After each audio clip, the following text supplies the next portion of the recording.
আরজিকর ধর্ষণকাণ্ডের প্রতিবাদে উত্তাল ভারত। এর মধ্যেই নতুন তোলপাড় ফেলেছে হেমা কমিশনের রিপোর্ট। তাতে একের পর এক উঠে এসেছে সিনেমা ভুবনের যৌন হেনস্থার অধ্যায়। ইতোমধ্যে বিষয়টি নিয়ে সরব হয়েছেন ভারতীয় বেশ কজন অভিনেত্রী। কেউ কেউ তো মামলাও ঠুকে দিয়েছেন। এবার অনৈতিক প্রস্তাবের বিষয়ে মুখ খুললেন অভিনেত্রী রীতা ভরি চক্রবর্তী।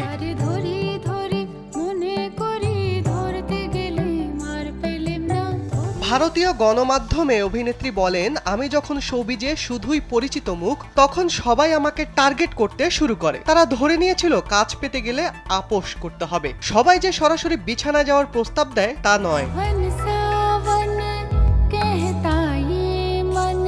রীতা ভরি জানান, বড় একজন অভিনেতা এক ব্যক্তির মাধ্যমে তাকে ঘনিষ্ঠ হওয়ার প্রস্তাব দেন, তবে অভিনেত্রী তাকে ফিরিয়ে দিয়েছিলেন। সে সময় বিষয়টি নিয়ে একজন সিনিয়র সাংবাদিকের কাছে ক্ষোভ প্রকাশ করেছিলেন রীতা ভরি। তবে সাংবাদিক তাকে জানিয়েছিলেন, ইন্ডাস্ট্রিতে থাকতে গেলে একটু তো মেনে নিতেই হয়। এরপরও রীতা ভরি আপোষ করতে রাজি না হওয়ায় ওই সাংবাদিক তাকে সিনেমায় না এসে কবিতা লেখার পরামর্শ দিয়েছিলেন। বিষয়টি বেশ হতাশ করেছিল অভিনেত্রীকে।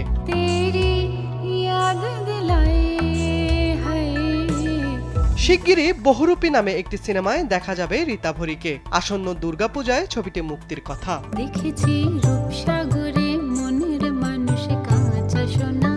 শিবলি আহমেদ, কালবেলা।